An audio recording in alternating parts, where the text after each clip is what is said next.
ماضی قریب میں ہم نصف صدی بھی پیچھے چلے جائیں، 1 صدی پیچھے چلے جائیں، تو ایک طریقہ کار تھا کہ علماء جب مدارس سے فارغ ہوتے تو کسی نہ کسی ولی اللہ کی خدمت میں حاضر ہوتے۔ آپ علماء کی سوانح دیکھیں، ہر عالم کی سوانح میں ہوگا کہ فلاں مدرسے سے فارغ ہوئے، فلاں بزرگ کے پاس گئے، وہاں 6 ماہ قیام کیا، 2 سال قیام کیا، اور وہاں سے خرقہ خلافت لے کر یا وہاں سے یاد الہی لے کر میدان عمل میں آئے۔ پھر ایک زمانہ آیا کہ مدارس تک تو بات رہی، اہل اللہ کے پاس جانا چھوٹ گیا۔ اب جہاں ہم کھڑے ہیں ہم بہت دور نکل گئے ہیں۔ اب جو مدرسے سے فارغ ہو کر آتا ہے وہ کہتا ہے یہ ذکر اذکار اور یہ تو سارا فضول ہے، اس کے تو قریب نہیں جانا چاہیے، تو کرنا ہی نہیں چاہیے۔ یعنی اب بات یہاں پہنچ گئی۔ اس کا نتیجہ ہم دیکھ رہے ہیں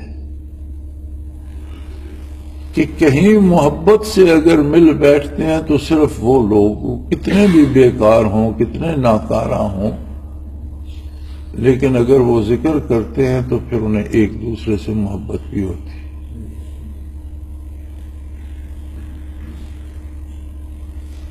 اور جب میں یہ سوچتا ہوں کہ یہ تو زندگی کی سانسوں سے بھی زیادہ ضروری تھا، اور پھر میں یہ دیکھتا ہوں کہ کیا ہم نے اس کے لیے تلاش کی، جستجو کی، ہم میں طلب تھی، تو جواب نفی میں ملتا ہے۔ ہمیں تو اس کی خبر ہی نہ تھی، طلب پیدا ہوتی ہے خبر ہونے کے بعد۔ کسی چیز کا پتہ چلے تو پھر اس کی جستجو پیدا ہوتی ہے، تو ہمیں تو خبر ہی نہ تھی جستجو کی کیا بات۔ عجیب بات ہے، اس نے جب تک اس کائنات کو قائم رکھنا ہے، اس کائنات کی روح ہے ذکر الہی۔ جب کوئی ذاکر نہیں ہوگا تو قیامت آ جائے گی۔ نبی کریم صلی اللہ علیہ وسلم نے یہی ارشاد فرمایا۔ پوچھا گیا حضور قیامت کب ہوگی؟ فرمایا حتی لا یقال اللہ اللہ، جب کوئی اللہ اللہ کرنے والا نہیں ہوگا، کہنے والا نہیں ہوگا، قیامت آ جائے گی، دنیا ختم ہو جائے گی۔ یعنی اس ارض و سما، اس کائنات کی حیات ذکر الہی ہے۔ اب اس نے قائم رکھنی تھی، تو جب تک دنیا قائم ہے تب تک ذاکر بھی ہوں گے، اور ذاکر وہی ہے جو جس کا قلب ذاکر ہو، جسے ذکر دماغ نصیب ہو، تب تک ایسے لوگ بھی رکھے گا۔ اب یہ اس کا کرم کہ ہمیں بھی پکڑ کر اس پر لگا دیا، ہم نے کچھ نہیں کیا۔ ہم پہ ہوتا تو ہم محروم ہوتے، ہم پہ ہوتا تو ہمیں اس کی خبر ہی نہ تھی، ہم اس سے آشنا، کم از کم میں اپنے بارے یہ جانتا ہوں کہ ہمیں اس سے کوئی خبر ہی نہ تھی۔ وہ ہمیں پکڑ کر اپنے ایک بندے کی خدمت میں لے گیا جس نے ہمیں بھی اس نعمت سے آشنا کر دیا۔ ہم فرشتے نہیں ہو گئے، خطائیں ہم سے بھی ہوتی ہیں، لیکن ہر خطا دکھ دیتی ہے، افسوس ہوتا ہے۔ ہماری عبادتیں بھی اس پائے کی تو نہیں، لیکن الحمدللہ ان میں اللہ کی طلب ہے، دنیا کی نہیں۔ اور یہ محض اللہ کا یہ کرم تھا کہ اس عہد میں ایک ہستی کو یہ نعمت عطا فرمائے، اور ہمیں گھیر گھار کر پکڑ کر وہاں لے گیا، اور آج بھی ہم سے اپنے حکم سے خدمت لے رہا ہے۔ ہم پر ہوتا تو شاید ہم چھوڑ چکے ہوتے۔ اس کا کرم، پھر اس کا کرم ہے اس کے کرم کی بات نہ پوچھو۔ کم و بیش 6 ارب آبادی ہے دنیا کی، 600 کروڑ لوگ بستے ہیں۔ 600 کروڑ میں سے کتنوں کو یہ نعمت نصیب ہے؟ میرے خیال میں پوری دنیا کی آبادی کا اگر اندازہ کیا جائے تو کروڑوں میں لوگ نہیں ملتے، زیادہ ہوں گے تو لاکھوں میں شاید ذاکرین روئے زمین پہ کوئی لاکھ یا اس سے بھی کم ہوں۔ لیکن یہ قوت عجیب ہے۔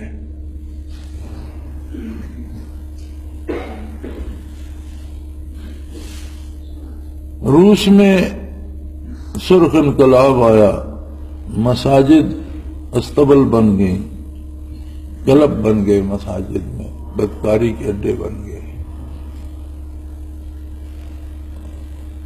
نماز پڑھنا، اذان کہنا، سلام السلام علیکم تک کہنا ممنوع قرار پایا، قرآن رکھنا جرم قرار پایا، قرآن پڑھنا جرم قرار پایا، اللہ کا نام لینا قانوناً جرم قرار پایا۔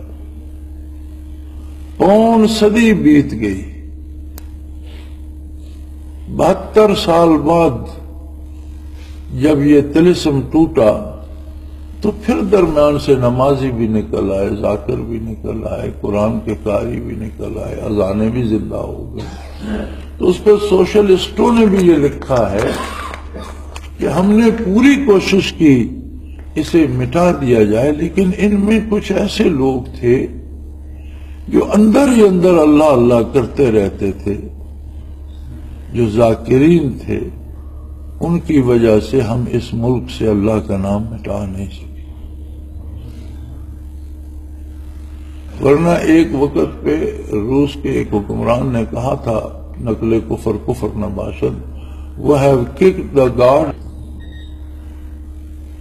لیکن جب یہ کفر کا طلسم ٹوٹا تو لاکھوں لوگ اللہ اللہ کرنے والے موجود تھے، وہ سلاسل تصوف تھے، ذکر قلبی تھا، ذکر خفی تھا، جس نے دین کی گرمی وہاں قائم رکھی۔